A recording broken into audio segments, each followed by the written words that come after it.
अब नारद जी ने सनंदन जी से पूछा, भगवान, जिनके जान लेने पर मैं सर्व आधार परमेश्वर का दर्शन कर सकूं, उस योग को मैं जानना चाहता हूं, कृपा करके उसका वर्णन कीजिए। तो सनंदन जी ने कहा, पूर्व काल में केशी ध्वज ने महात्मा खांडिक के जनक को जिस प्रकार योग का उपदेश दिया था वही मैं तुम्हें बतलाता हूं। तो नारद जी ने पूछा, भ्रमण, खांडिक्य और केशी ध्वज कौन थे तथा उनमें योग संबंधी बातचीत किस प्रकार हुई थी? तो सनंदन जी कहने लगे, नारद जी, पूर्व काल में धर्मध्वज नामक जनक नामक एक राजा हो गए हैं। उनके बड़े पुत्र का नाम अमित ध्वज था। उनके छोटे भाई कृतध्वज के नाम से विख्यात थे। राजा कृतध्वज सदा अध्यात्म चिंतन में ही अनुरक्त रहते थे।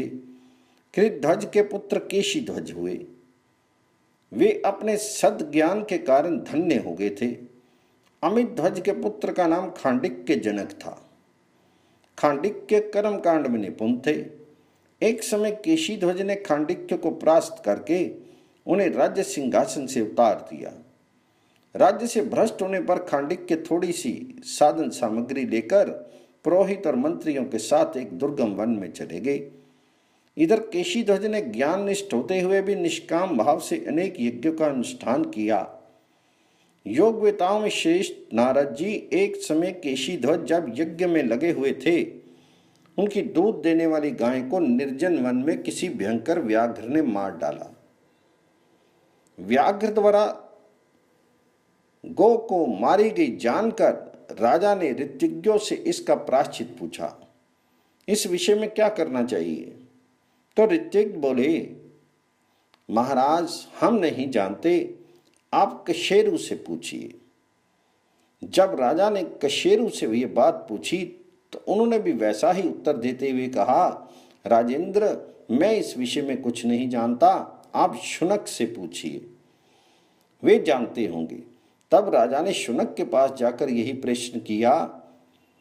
प्रश्न सुनकर शुनक ने भी वैसा ही उत्तर दिया, राजन, इस समय मैं ना तो कशेरु को जानते हैं और ना मैं।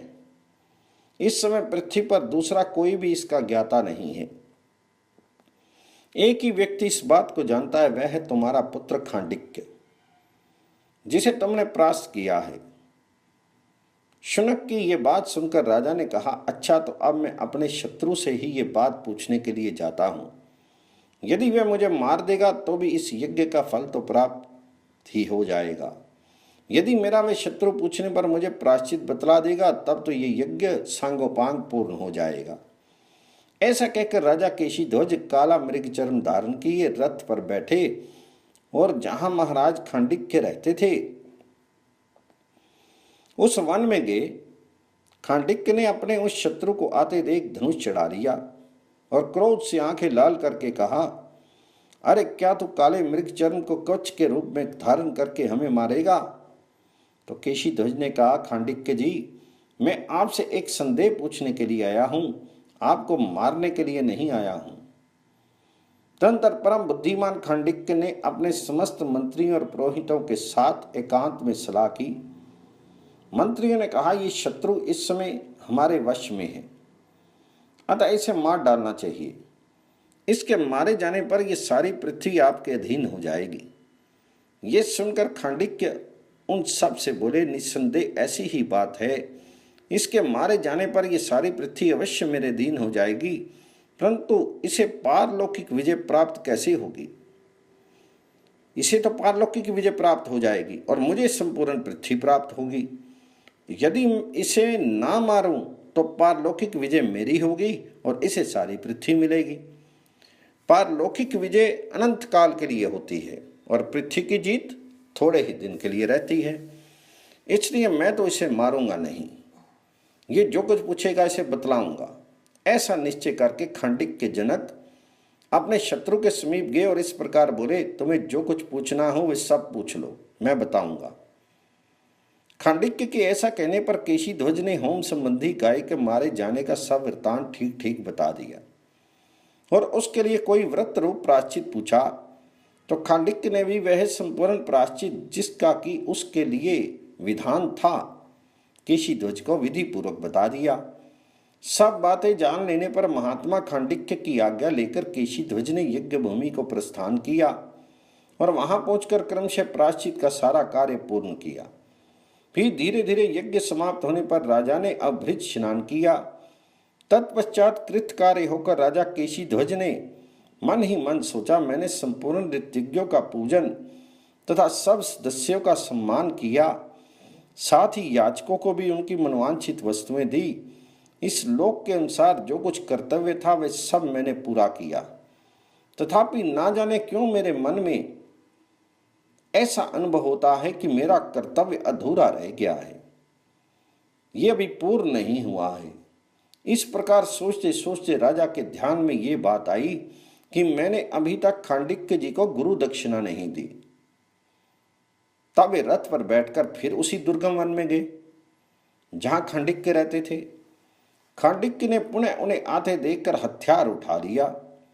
ये देख राजा केशीध्वज ने कहा, खांडिक्य जी क्रोध ना कीजिए, मैं आपका अहित करने के लिए नहीं, गुरु दक्षिणा देने के लिए आया हूं। आपके उपदेश के अनुसार मैंने अपना यज्ञ भली भांति पूरा कर लिया है, अतः अब मैं आपको गुरु दक्षिणा देना चाहता हूं। आपकी जो इच्छा हो मांग लीजिए। उनके ऐसा कहने पर खांडिक्य ने पुनः अपने मंत्रियों से सलाह ली और कहा, यह मुझे गुरु दक्षिणा देना चाहता है, मैं इससे क्या मांगू? तो मंत्रियों ने कहा, आप इससे संपूर्ण राज्य मांग लीजिए। तब राजा खांडिक्य ने उन मंत्रियों से हंसकर कहा, अरे पृथ्वी का राज्य तो थोड़े ही समय तक रहने वाला है, उसे मेरे जैसे लोग कैसे मांग सकते हैं? आपका कथन भी ठीक ही है, क्योंकि आप लोग स्वार्थ साधन के मंत्री हैं। परमार्थ क्या और कैसा है इस विषय में आप लोगों को विशेष ज्ञान नहीं है। ऐसा कहकर वे राजा केशीध्वज के पास आए और इस प्रकार बोले, तुम निश्चय ही गुरु दक्षिणा दोगे? उन्होंने कहा, जी हाँ। उनके ऐसा कहने पर खांडिक्य ने कहा, आप अध्यात्म ज्ञान रूप परमार्थ विद्या के ज्ञाता हैं। यदि मुझे अवश्य गुरु दक्षिणा देना चाहते हैं तो जो कर्म संपूर्ण क्लेशों का नाश करने में समर्थ हो उसका उपदेश कीजिए। अब केशीध्वज ने पूछा, राजन आपने मेरा निष्कंटक राज्य क्यों नहीं मांगा? क्योंकि क्षत्रियों के लिए तो राज्य मिलने से बढ़कर प्रिय वस्तु कोई है ही नहीं। तो खांडिक्य बोले, केशीध्वज जी, मैंने आपका संपूर्ण राज्य क्यों नहीं मांगा, इसका कारण सुनो। विद्वान पुरुष राज्य की इच्छा नहीं करते। क्षत्रियों का यह धर्म है कि वे प्रजा की रक्षा करें और अपने राज्य के विरोधियों का धर्म युद्ध के द्वारा वध करें। मैं इस कर्तव्य के पालन में असमर्थ हो गया था, इसलिए यदि आपने मेरे राज्य का अपहरण कर लिया है तो इसमें कोई दोष की बात नहीं है। ये राजकार्य अविद्या ही है। यदि समझ पूर्वक इसका त्याग ना किया जाए तो ये बंधन का ही कारण होती है। ये राज्य की चाह जन्मांतर के कर्मों तक प्राप्त सुख भोगों के लिए होती है, अतः मुझे राज्य लेने का अधिकार नहीं है। इसके सिवा क्षत्रियों का किसी से याचना करना धर्म नहीं है, ये साधु पुरुषों का मत है। इसलिए अविद्या के अंतर्गत जो आपका ये राज्य है उसकी याचना मैंने नहीं की। जिसका चित्त ममता से आकृष्ट है और जो अहंकार रूपी मुद्रा का पान करके उन्मत्त हो रहे हैं, वे अज्ञानी पुरुष ही राज्य की अभिलाषा करते हैं। अब केशीध्वज ने कहा, मैं भी विद्या से मृत्यु के पार जाने की इच्छा रखकर कर्तव्य बुद्धि से राज्य की रक्षा और निष्काम भाव से अनेक प्रकार के यज्ञों का अनुष्ठान करता हूँ। कुलनंदन, बड़े सौभाग्य की बात है कि आपका मन विवेक रूपी धन से संपन्न हुआ है, अतः आप अविद्या का स्वरूप सुने। अविद्या रूपी वृक्ष की उत्पत्ति का जो बीज है ये दो प्रकार का है। अनात्मा में आत्म बुद्धि और जो अपना नहीं है उसे अपना मानना, अर्थात अहंता और ममता। जिसकी बुद्धि शुद्ध नहीं है, जो मोह रूपी अंधकार से आवृत हो रही है, वे देह अभिमानी जीव इस पांच भौतिक शरीर में मैं और मेरेपन की दृढ़ भावना कर लेता है। परंतु जब आत्मा आकाश, वायु, अग्नि, जल और पृथ्वी आदि से सर्वथा पृथक है तो कौन बुद्धिमान पुरुष शरीर में आत्म बुद्धि करेगा? जब आत्मा देह से परे है तो देह के उपभोग में आने वाले ग्रह और क्षेत्र आदि को कौन बुद्धिमान पुरुष ये मेरा है ऐसा कहकर अपना मान सकता है। इस प्रकार इस शरीर के अनात्मा होने से इसके द्वारा उत्पन्न किए हुए पुत्र पौत्र आदि में भी कौन विद्वान अपनापन करेगा। मनुष्य सारे कर्म शरीर के उपभोग के लिए ही करता है, किंतु जब ये देह पुरुष से भिन्न है तो वे कर्म केवल बंधन के ही कारण होते हैं। जैसे मिट्टी के घर को मनुष्य मिट्टी और जल से ही लीपते पोतते हैं, उसी प्रकार ये पार्थिव शरीर भी अन्न और जल की सहायता से ही स्थिर रहता है। यदि पंचभूतों का बना हुआ ये शरीर 5 भौतिक पदार्थों से ही पुष्ट होता है तो इसमें पुरुष के लिए कौन सी गर्व करने की बात है।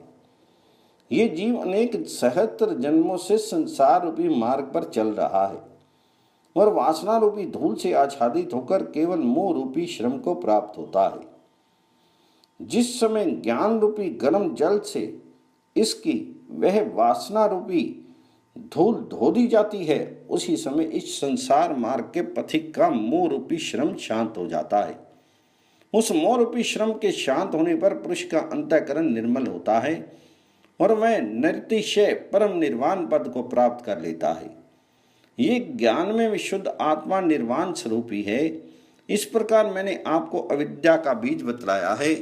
अविद्या जनित क्लेशों को नष्ट करने के लिए योग के सिवा दूसरा कोई उपाय नहीं है।